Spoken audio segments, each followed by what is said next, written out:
Hello, in this video, I'm going to tell you all about melatonin. So first, I'll talk about what it is, and then I will talk about melatonin supplementation and whether it's recommended. So melatonin is a hormone that's produced by the pineal gland, which in this picture is just this little yellow blob right here, kind of in the posterior part of the brain. So this is the front of the brain, this is the back. So it's kind of in the center, kind of posterior. So it's a tiny little endocrine gland that secretes the hormone melatonin. And melatonin is an important hormone for regulating our sleep-wake cycle. It's our circadian rhythm. So when we secrete melatonin, it makes us drowsy and helps us sleep more deeply and more quickly. So we tend to produce some melatonin around sunset. So when the sun starts going down and it gets dark, and then our greatest amount of secretion tends to be in the middle of the night, kind of around 2 to 4 a.m. So melatonin is secreted in response to darkness. The optic nerve, so the nerve that's carrying light information from the eyeballs, so your eyes are over here, the optic nerve is traveling all the way to the posterior part of the brain, the occipital lobe. And on the way, it sends off a little branch to the pineal gland. So the pineal gland actually is receiving light information from the optic nerve that's carried from the eyeballs. So the pineal gland knows when it is day or night or when it is light or dark. And so it secretes melatonin in response to darkness to help you get tired and go to sleep. What that means is that when we're exposed to a lot of artificial light, so that could be like fluorescent lights, like at stores or at work or wherever, or it could also be artificial light from devices, phones and TVs and computers and everything. That kind of mimics daylight. And so it tells the pineal gland that it's not nighttime, it's not dark, so don't secrete melatonin. That's why it's advised that for your best sleep that you end device time, a few hours before it's time for sleep, because you want to give your pineal gland a chance to realize that it is nighttime and it is time to secrete melatonin. So then should you take melatonin supplements to help you sleep? So these are readily available over the counter. They're very common, easy to get. So then the question is, are they safe? Are they a good idea? So currently, based on the studies that have been done, short-term use appears to be safe for most people. It seems to be fine, but there are not really studies testing whether long-term use whether that's a problem, whether it's safe, whether it affects how much melatonin you produce. With many of our hormones, what happens is when we supplement with them, the body says, oh, I'm getting that supplementally, I don't need to produce that anymore. So like, for example, if someone has a normal healthy amount of testosterone in their body and then they start injecting testosterone on top of that, then the body says, oh, I'm getting all this extra testosterone, I don't need to produce as much. So then your production goes down, and then the person now needs that supplemental testosterone to achieve a normal level.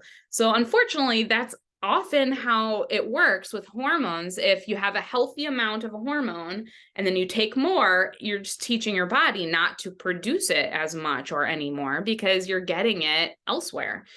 Now, that's often how it works, but that has not been demonstrated in research on melatonin yet. But we don't know if it's because that doesn't happen in the case of melatonin, or if it's because we just haven't studied that yet. So we don't know what happens with the long-term use and whether you might need to take more and more melatonin because you're producing less and less of it. The current research says you're not likely to become dependent on it. But the thing is, most people who take melatonin are taking it to mask some sleep problem that they're having. So if someone's taking melatonin to help them go to sleep, it's generally because there's something going on that's keeping them from sleeping as well as they would like to be. So in that case, if you're taking melatonin and then you stop, you're going to return back to whatever was the original problem that caused you to take the melatonin in the first place. Then there's some considerations for whether you should take melatonin or not. So for one, it can interact with certain medications. So make sure that if you're taking anything, that you talk to your doctor about whether there are any interactions with that particular medication. You could also try talking to a pharmacist, because they also will be able to share a lot with you about interactions between different supplements and medications. There's also risk of allergic reaction to some melatonin supplements. And there is really no research on melatonin in pregnant or breastfeeding women. So keep that in mind if you are part of that population. So we don't know how that will affect you or the baby. It's not recommended for people with dementia. So that there was an official statement, I think it was in 2015, saying that people with dementia should not be taking melatonin because it is detrimental. Also, there have been studies that show that melatonin supplements that are on the market are not always containing exactly what it says on the label. So there have been studies where researchers essentially have gone and taken all different kinds, different brands of melatonin supplements, and then tested what is actually in these. And so it has been shown that there's a pretty hefty percentage that are not containing the amount of melatonin that they say they are, or that are containing something entirely different, like serotonin, for example. And supplementing with serotonin can actually be harmful. So make sure that if you are taking melatonin supplements, that you're getting a really sound, reputable brand, and that you don't have to be concerned about whether what you're taking is in fact melatonin. Then finally, depending on the person, some people do react poorly to melatonin supplements, and it can give them headaches or make them drowsy or irritable the following day. So personally, my recommendation when it comes to supplementing with melatonin is that I would treat it as a useful tool. Like if there's a night where you really need to make sure you get a lot of sleep, or you're trying to go to bed extra early because you have to get up extra early. So use it, here and there to supplement and make sure you get sleep when you really need it. But I would not use it every single night for long extended periods of time, because we don't know how long-term use is going to affect you or your ability to produce melatonin in the long term. So personally, I would use it maybe once or twice a week as needed. But it's not something that I would recommend using every single night. Also, the studies on the use of melatonin with children are limited, so take caution there also.